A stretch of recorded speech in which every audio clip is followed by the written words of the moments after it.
ಎಲ್ಲ ಒಂದು SLC ವಿದ್ಯಾರ್ಥಿಗಳಿಗೆ ಟ್ರೂ ಸಿಕ್ ಅಫಿಷಿಯಲ್ ಚಾನಲ್ಗೆ ಸ್ವಾಗತ. ನಾನು ಚೇತನ್ ಸಿಕೆ. ಇವತ್ತಿನ ಈ ಒಂದು ನಿಮಗೆ ನಾಳೆ ನಡೆಯುವಂಥ S7 ಎಕ್ಸಾಮು ಅಥವಾ ಅರ್ಧವಾರ್ಷಿಕ ಪರೀಕ್ಷೆಗೆ ದೈಹಿಕ ಶಿಕ್ಷಣ ವಿಷಯದ ಒಂದು ಪ್ರಶ್ನೆ ಪತ್ರಿಕೆ ಉತ್ತರ ಸಹಿತ ನೋಡೋಣ. ಇದೊಂದು ತುಂಬಾ ಇಂಪಾರ್ಟೆಂಟ್ ಪ್ರಶ್ನೆ ಪತ್ರಿಕೆ. ಯಾಕಂದರೆ ಇಲ್ಲಿ ಯಾವ ಒಂದು ಪ್ಯಾಟರ್ನಲ್ಲಿ ಕ್ವಶನ್ ಕೇಳಿದರೆ ಸೇಮ್ ಟು ಸೇಮು ಅದೇ ಒಂದು ಪ್ಯಾಟರ್ನಲ್ಲಿ ನಿಮಗೆ ನಾಳೆ ಎಕ್ಸಾಮಲ್ಲಿ ಕ್ವಶನ್ ಪೇಪರ್ ಇರ್ತದೆ. ದೈಹಿಕ ಶಿಕ್ಷಣ ಪ್ರಶ್ನೆ ಪತ್ರಿಕೆ ಇರ್ತದೆ. ಸೆವೆಲ್ ಇಂಪಾರ್ಟೆಂಟು ಮತ್ತು ತುಂಬ ಕ್ವಶನ್ಸ್ ಬರ್ತವೆ. ಇಲ್ಲಿಂದ ಕ್ವಶನ್ಸ್ ಬರ್ತವೆ, ಸೆವೆಲ್ ಬರ್ತವೆ. ಕಂಪ್ಲೀಟಾಗಿ ಮಾಡಿ ಕೊಡ್ತೀನಿ, ಉತ್ತರ ಸಹಿತ ಕೊಡ್ತೀನಿ, ಕೊನೆಯವರೆಗೆ ತಪ್ಪದೆ ನೋಡಿ.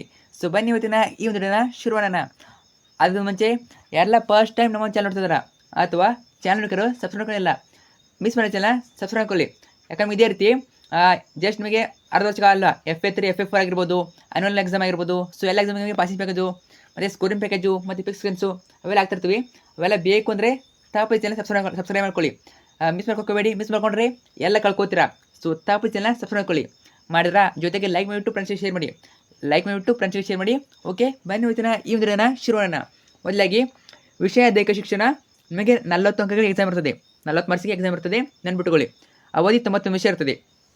ಮೊದಲಾಗಿ ಇದು ಪ್ರಶ್ನೆ ಪತ್ರಿಕೆ. ನಾನು ಕೀ ಉತ್ತರ ಸಹಿತ ನಿಮಗೆ ಪ್ರಶ್ನೆ ಪತ್ರಿಕೆ ಹೇಳ್ತಾ ಹೋಗ್ತೀನಿ. ಓಕೆ, ಸೊ ಪ್ರಶ್ನೆ ಪತ್ರಿಕೆ ಮಾತ್ರ. ಓಕೆ, ನೋಡ್ಕೋಬೋದು. ಈಗ ನಾನು ನಿಮಗೆ ಕೀ ಉತ್ತರ ಸಹಿತ ಹೇಳ್ತಾ ಹೋಗ್ತೀನಿ. ಓಕೆ, ಮೊದಲಾಗಿ 4 ಮಲ್ಟಿಪಲ್ ಇರ್ತವೆ. ಕ್ವಶನ್ ನಂಬರ್ 1, ಪ್ರಾಚೀನ ಒಲಿಂಪಿಕ್ ಕ್ರೀಡೆಗಳು ಡ್ಯಾಶ್ರಲ್ಲಿ ಪ್ರಾರಂಭವಾಗಿದ್ದವು. ಯಾವಾಗ?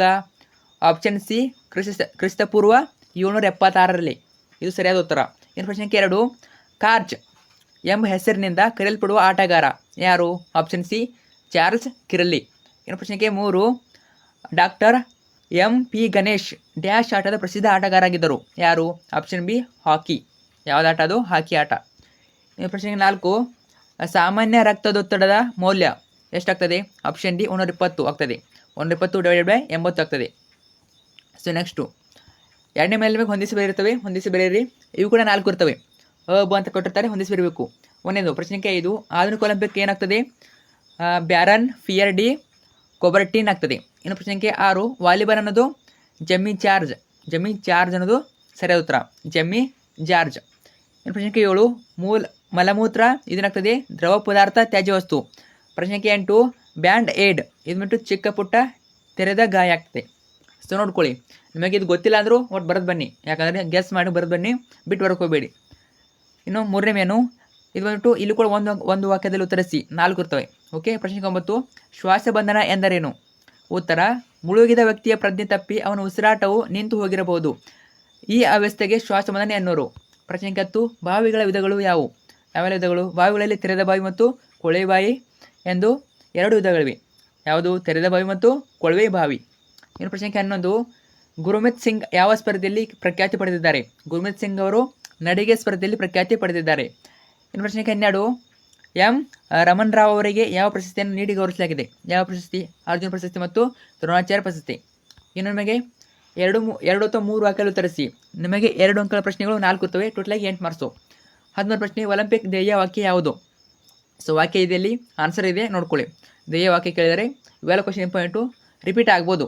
ಅರ್ಥ ಆಯ್ತಾ? ತುಂಬ ಕಡಿಮೆ ಕ್ವಶನ್ ಇರ್ತವೆ ದೈಹಿಕ ಶಿಕ್ಷಣದಲ್ಲಿ. ಸೊ ರಿಪೀಟ್ ಆಗ್ತಾವೆ ಎಲ್ಲ ತುಂಬ ಕ್ವಶನ್ಸು, ಚೆನ್ನಾಗಿ ಓದ್ಕೊಳ್ಳಿ. ರಿಪೀಟ್ ಆಗಿಲ್ಲ ಕೂಡ ಇದೇ ಟೈಪ್ ಕ್ವಶನ್ ಕೇಳ್ತಾರೆ. ಓಕೆ, ಸೊ ನೋಡ್ಕೊಳ್ಳಿ ಯಾವುದಕ್ಕೂ. ಪ್ರಶ್ನೆ 14, ರೋಗಾಣುರಹಿತ ಸುರುಳಿ ಫ್ಯಾಡ್ನ ಉಪಯೋಗವೇನು? ಪ್ರಶ್ನೆ 15, ನಿಮ್ಮ ಶಾಲಾ ಆವರಣದಲ್ಲಿರುವ ಘನತ್ಯಾಜ್ಯ ಪದಾರ್ಥಗಳನ್ನು ಹೇಗೆ ವಿಲೇವಾರಿ ಮಾಡುತ್ತೀರಿ? ಪ್ರಶ್ನೆ 16, ರಕ್ತದೊತ್ತಡವನ್ನು ಹೇಗೆ ತಡೆಯಬಹುದು? ನಿಮ್ಮ ಅಭಿಪ್ರಾಯ ತಿಳಿಸಿ. ಸೊ 4 ಪಾಯಿಂಟ್ ಬರೀರಿ ಸಾಕು. ಸೊ 4ರಿಂದ 5 ಪಾಯಿಂಟ್ ಬರೀಬೇಕು. ಇನ್ನು 4th ಮೇನಲ್ಲಿ ನಿಮಗೆ 5-6 ವಾಕ್ಯಗಳು ಇರ್ತದೆ. 5 ಅಥವಾ 6 ವಾಕ್ಯಗಳು ಉತ್ತರಿಸಿ. ಅಂದರೆ 3 ಅಂಕಗಳ ಪ್ರಶ್ನೆ 4 ಇರ್ತವೆ. ಟೋಟಲಾಗಿ 12 ಮಾರ್ಕ್ಸು. 3 ಅಂಕ ಪ್ರಶ್ನೆ 4 ಇರ್ತವೆ. ಟೋಟಲಾಗಿ 12 ಮಾರ್ಕ್ಸು. ಸೊ ನೋಡಿ, 17 ಪ್ರಶ್ನೆ, ಹಾಕಿ ಆಟಗಾರ ಧ್ಯಾನ್ ಚಂದ್ ಅವರ ಬಗ್ಗೆ ಸಂಕ್ಷಿಪ್ತವಾಗಿ ಬರೆಯಿರಿ. ನೋಡಿ ಕೇಳ್ಬೋದು, ಇಂಪಾರ್ಟೆಂಟ್ ನೋಡ್ಕೊಳ್ಳಿ. ಇನ್ನು ಪ್ರಶ್ನೆ 18, ನಡಿಗೆ ಸ್ಪರ್ಧೆ ಮೂಲ ನಿಯಮಗಳು ಮತ್ತು ಅಕ್ರಮಗಳ ಬಗ್ಗೆ ವಿವರಿಸಿ. ಮೂಲ ನಿಯಮಗಳು ಮತ್ತು ಅಕ್ರಮಗಳು. ಸೊ ಎಷ್ಟು ನೋಡಿ, 19 ಪ್ರಶ್ನೆ, ಹರ್ಡಲ್ಸ್ ರಚನೆಯ ಬಗ್ಗೆ ಸಂಕ್ಷಿಪ್ತವಾಗಿ ಬರೆಯಿರಿ. ನೋಡಿ ಇದನ್ನೆಲ್ಲ ಬರೀಬೇಕು. ಅಗಲ ಮತ್ತು ಉದ್ದ ಆಗಿರ್ಬೋದು, ತೂಕವನ್ನು ಕೂಡ ಬರೀಬೇಕು. ಇನ್ನು 20ನೇ ಪ್ರಶ್ನೆ, ಕೆರೆಗಳ ಸ್ವಚ್ಛತೆಯ ಬಗ್ಗೆ ತಿಳಿಸಿ. ಬರೀಬೇಕು. ಇದು ಗೊತ್ತಿಲ್ಲ ಆದ್ರೂ ಜನರಲಾಗಿ ಬರಿಬೋದು, ನೋಡ್ಕೊಳ್ಳಿ ಆನ್ಸರ್ಗಳನ್ನು. ಇನ್ನು 5ನೇ ಮನೆಯಲ್ಲಿ ನಿಮಗೆ ಏನಿರ್ತದೆ? 4 ಒಂದು ಪ್ರಶ್ನೆ ಒಂದಿರ್ತದೆ. ಟೋಟಲಾಗಿ 4 ಮಾರ್ಕ್ಸು. ಒಂದೇ ಪ್ರಶ್ನೆ ಇರ್ತದೆ. ಸೊ 1 ಪ್ರಶ್ನೆ ಇರ್ತದೆ, ಅಂದರೆ 1 ಪ್ರಶ್ನೆ ಇರ್ತದೆ. ಓಕೆ, 1 ಪ್ರಶ್ನೆ 4 ಮಾರ್ಕ್ಸ್ ಇರ್ತದೆ. ಅದರ ಕೆಳಗೆ ಇನ್ನೊಂದು ಪ್ರಶ್ನೆ ಇರ್ತದೆ. ಇನ್ನು 20ನೇ ಪ್ರಶ್ನೆ ನೋಡಿ, ಜೀವನ ಶೈಲಿಯ ರೋಗಗಳನ್ನು ತಡೆಗಟ್ಟುವ ಮುಂಜಾಗ್ರತಾ ಕ್ರಮಗಳಾವು? 4 ಮಾರ್ಕ್ಸು ಇಷ್ಟು ಬರೀಬೇಕು. ಇನ್ನು 22ನೇದು ಪರೀಕ್ಷೆ ನಿಮಗೆ ಚಿತ್ರ ಇರ್ತದೆ, ಒಂದು ಚಿತ್ರ ಕೇಳ್ತಾರೆ. ಅದರಲ್ಲಿ ತುಂಬ ಇಂಪಾರ್ಟೆಂಟ್ ಚಿತ್ರ ಯಾವುದು? ಹರ್ಡಲ್ಸ್ ರಚನೆ ಮಾಡಿ ಅಳತೆ ಬರೆಯಿರಿ. ಅರ್ಥ ಆಯ್ತಾ? 4 ಮಾರ್ಕ್ಸ್ ಇರ್ತದೆ. ಸೊ ಇದನ್ನೇ ಕೇಳ್ಬೋದು. ಅರ್ಥ ಆಯ್ತಾ? ಇದನ್ನು ಕೇಳ್ಬೋದು, ಬೇರೆ ಕೂಡ ಕೇಳ್ಬೋದು. ಒಟ್ಟಿನಲ್ಲಿ ದೈಹಿಕನಲ್ಲಿ ಯಾವ ಚಿತ್ರ ಇವೆ, ಯಾವೆಲ್ಲ ಇಂಪಾರ್ಟೆಂಟು ನೋಡ್ಕೊಳ್ಳಿ. ಅರ್ಥ ಆಯ್ತಾ? ಸೊ ಆಲ್ಮೋಸ್ಟ್ ಕೊಟ್ಟಿರ್ತಾರೆ ಅವರು, ತುಂಬ ಚಿತ್ರ ಎಲ್ಲ, ಅವನ್ನ ಒಂದ್ಸಲ ನೋಡ್ಕೊಂಬಿಡಿ. ಅದರಲ್ಲಿ ತುಂಬ ಇಂಪಾರ್ಟೆಂಟು ಹರ್ಡಲ್ಸ್ ರಚನೆ ಕೇಳ್ಬೋದು, ನೋಡ್ಕೊಳ್ಳಿ. ಸೊ ಇಲ್ಲಿಗೆ ಈ ಒಂದು ಪ್ರಶ್ನೆ ಪತ್ರಿಕೆ ಏನಾಗ್ತದೆ? ಸೊ ಇಷ್ಟು ಓದ್ಕೊಳ್ಳಿ ಸಾಕು, 4 ಮಾರ್ಕ್ಸ್ಗೆ ಎಕ್ಸಾಮ್ ಬರೀಬೋದು. ನಿಮಗೆ ಆನ್ಸರ್ ಗೊತ್ತಿಲ್ಲ ಅಂದರೂ ಜನರಲ್ ಆಗಿ ಬರೆದು ಬನ್ನಿ, ಆಲ್ಮೋಸ್ಟ್ ನಿಮಗೆ ಆನ್ಸರು ಕರೆಕ್ಟ್ ಆಗ್ತವೆ, ಬರೆದು ಬನ್ನಿ. ಸೊ ಫ್ರೆಂಡ್ಸ್ಗೆ ಶೇರ್ ಮಾಡಿ. Thank you so much.